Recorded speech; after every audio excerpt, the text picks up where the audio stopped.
सोचिए कैसे हिंदू एकजुट होगा। तुलसी दुबे के रामचरितमानस में एक भी शब्द हिंदू नहीं लिखा हुआ है। मैं बार बार कह रहा हूँ ना कि जो जितने वैदिक धर्म के या ब्राह्मण धर्म की किताबें हैं उसमें सिर्फ जाति लिखी हुई है, शूद्र लिखा हुआ है, अछूत लिखा हुआ है, हिंदू नहीं है। ये हिंदू का पूरा कंसेप्ट इन्होंने अंग्रेज मुगलों के जाने के बाद तैयार किया है।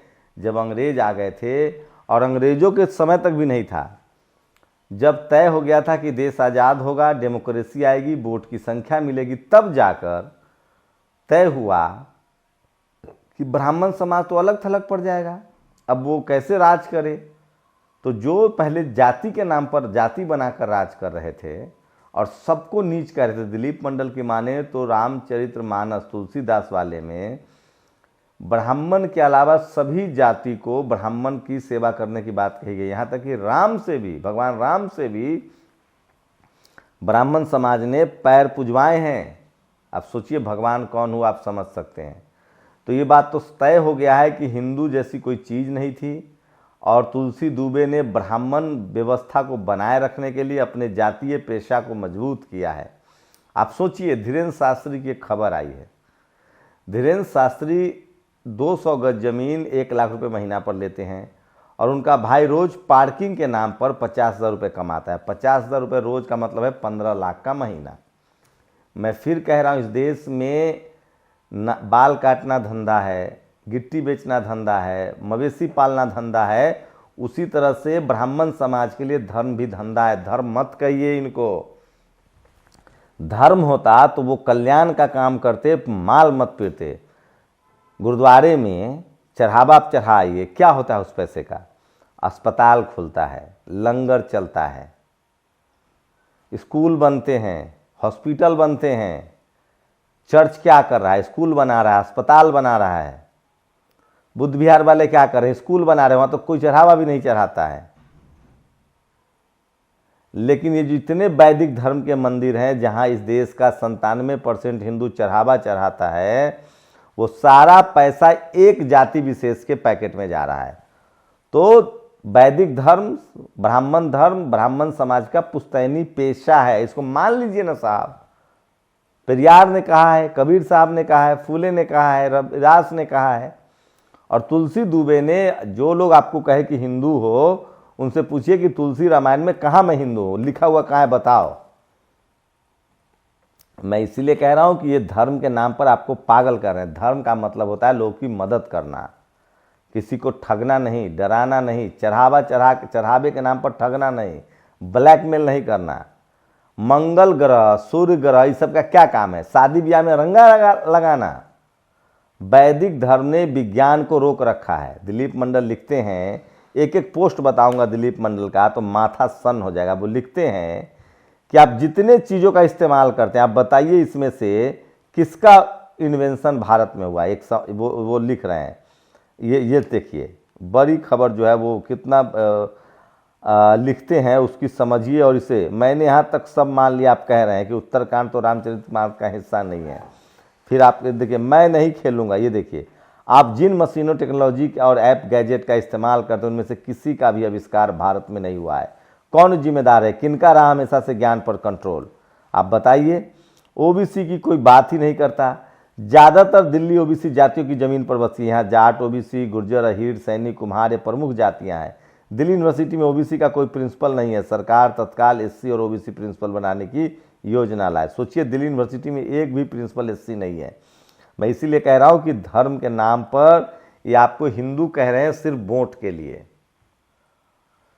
एसएससी का एग्जाम आया है, जनरल का कट ऑफ और ओबीसी का कट ऑफ एक बराबर है। सोचिए, मतलब अब जनरल जो है वो सिर्फ 27 सीटों पर ही, उनको 85% आबादी को सिर्फ 27 सीटों पर काम चलाना पड़ेगा। इसीलिए कह रहा हूँ, दिलीप मंडल ने लिखा है, आर्य समाज बहुत पहले समझ गया था। आर्य समाज के इस ग्रंथ को हाथ नहीं लगाते, क्योंकि आर्य समाज का प्रोजेक्ट सभी जातियों को इकट्ठा करके राजनीतिक हिंदू बनाना था। रामचरितमानस उनके लिए अनुपयोगी था, तब तय हो चुका था कि आने वाले दिनों में वोटे से सरकार बनेगी। रामचरितमानस में तुलसी ने जातियाँ, ऊंच नीच का जिक्र कम से कम 400 बार किया, पर उन्होंने एक बार भी हिंदू शब्द नहीं लिखा है। पूरी रामचरितमानस में हिंदू या हिंदू शब्द एक ही नहीं है। आपके घर में होगी रामचरितमानस, हिंदू या हिंदू खोजकर मुझे गलत साबित कीजिए। तो सोचिए कि किस तरह से अब वो कह रहे हैं। पढ़िए, आप लोग रामायण पढ़िए, उपनिषद पढ़िए, मनुस्मृति पढ़िए, तब आपको पता चलेगा कि क्या क्या लिखा हुआ है इस देश के 97% हिंदुओं के खिलाफ, आपको पता चलेगा। तुलसीदास से पोल खोल के 20 एपिसोड पूरे होने पर बधाई। 135 दोहे और चौपाइयाँ बची हैं, इनमें जातिवाद है। फिर तुलसी की अन्य रचनाओं, दोहावली, कवितावली आदि की बारी आएगी।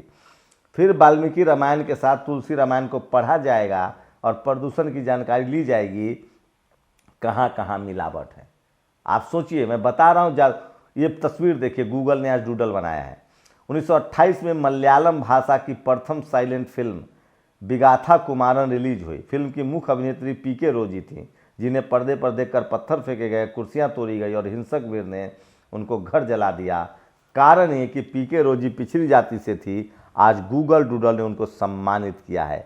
मैं फिर कह रहा हूँ, तुलसी दुबे अपनी जातीय पेशा के साथ थे, अपना जातीय पेशा बचा रहे थे, और आज भी वो आपको हिंदू सिर्फ इसलिए कह रहे हैं क्योंकि आज आपके पास बाबा साहब के संविधान की वजह से वोट का अधिकार मिल गया।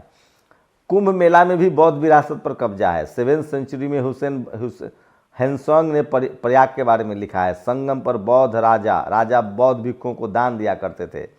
तथागत बुद्धि की मूर्ति लगाकर उपासना की जाती थी। नीचे हेनसांग ने नोट्स को हिंदी अनुवाद है, खुद पढ़ लीजिए। अब सोचिए, मैं रामचरितमानस पर डिबेट को चैलेंज करती हूँ, कोई भी पंडित आ जाए डिबेट के लिए। ये ट्वीट किया है निर्देश सिंह ने। और सोचिए कि अब लगातार लोग जो हैं अपने हक अधिकार के लिए सचेत हो रहे हैं, बोल रहे हैं। और सोचिए आप किस तरह से हिंदू बनाकर आपका वोट लेते हैं और आपका अधिकार नहीं देते हैं।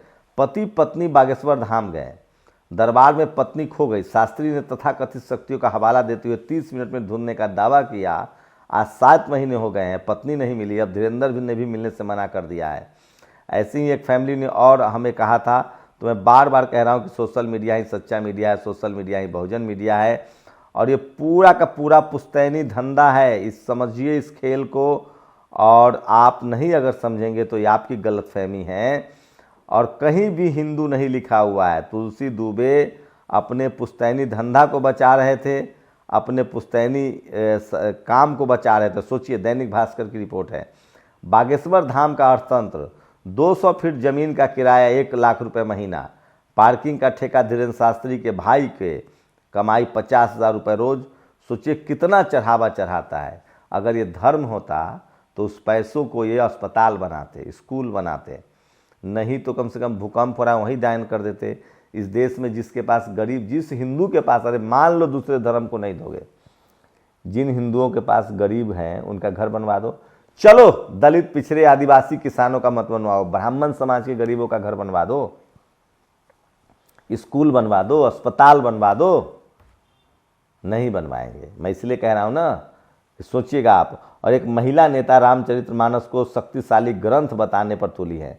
स्वामी प्रसाद मौर्य को अधर्मी बता रही हैं, संविधान में परिवर्तन करने की बात कह रही हैं, स्त्री शूद्रों के विरुद्ध चौपाई को सही साबित कर रही हैं, और सुरक्षा भी संविधान के तहत मांग रही। इतना दोगलापन कहाँ से लाती हो बहन। तो इस तरह से लगातार सोशल मीडिया पर वायरल है।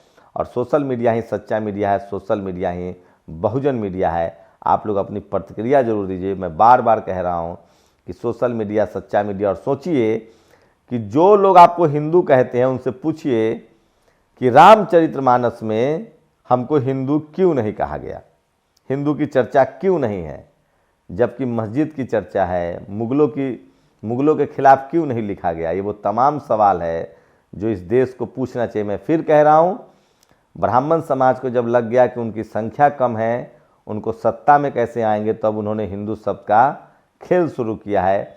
और मैं इसीलिए कह रहा हूँ कि ये बहुजनों को समझना पड़ेगा। और इसकी नतीजा देखिए कि राजपूत, कायस्थ, भूमिहार ये भी खेल से बाहर हैं, जाट, गुर्जर, मराठा, पटेल ये भी बाहर हैं। शेड्यूल कास्ट तो फिर भी अपने रिजर्वेशन की वजह से है, ओबीसी तो फिर भी रिजर्वेशन की वजह से है। लेकिन इस पूरे खेल में सबसे ज़्यादा हकमारी उन लोगों की हो रही है जो सवर्ण समाज के लोग थे और रिजर्वेशन नहीं था। अब इकोनॉमिक वीकर सेक्शन का आंकड़ा जुटाइए कि उसका मलाई कौन खा रहा है। इसलिए मैं कह रहा हूँ कि धर्म कुछ लोगों के लिए पुश्तैनी धंधा है, वो धर्म नहीं है, उनका धंधा है। लेकिन वो आपको ये बात वो मानेंगे नहीं, आपको समझना होगा। और उसको समझना है तो रामचरितमानस पढ़िए, उसमें सिर्फ और सिर्फ एक भी जगह हिंदू नहीं। आप पूरा उपनिषद पढ़िए, वेद पढ़िए, पुराण पढ़िए, सब में कहीं भी हिंदू नहीं लिखा हुआ है। आप हिंदू तब हुए हैं जब ब्राह्मण समाज जाति के नाम पर लाभ लेने से दूर हो गया और डेमोक्रेसी आ गई, वोट की ताकत आ गई। अब वही लाभ मिलेगा जो वोट से सरकार बनाएगा, तब इन्होंने हिंदू कहना शुरू किया। नहीं तो ये जाति के नाम पर तमाम क्षत्रिय हो, कायस्थ हो, वैश्य हो, शूद्र हो, अछूत हो, ब्राह्मण बनकर सारे वर्णों का ये शोषण कर रहे थे। और डेमोक्रेसी आने के बाद भी media, judiciary, college, university, bureaucracy, business, film, sports, सब जगह ये कब्जा जमाए हुए और इसलिए जाति जनगणना का विरोध कर रहे हैं। आप लोग अपनी प्रतिक्रिया जरूर दीजिए। शुक्रिया। नेशनल दस्तक की आपसे गुजारिश है कि अगर इसको बचाना चाहते हैं तो नेशनल दस्तक को सब्सक्राइब करने के लिए रेड कलर के सब्सक्राइब बटन को दबाएं, फिर बेल आइकन की घंटी दबाएं। नेशनल दस्तक को बचाने के लिए बहुत जरूरी है कि हर खबर को शेयर करें, लाइक करें, कमेंट जरूर करें।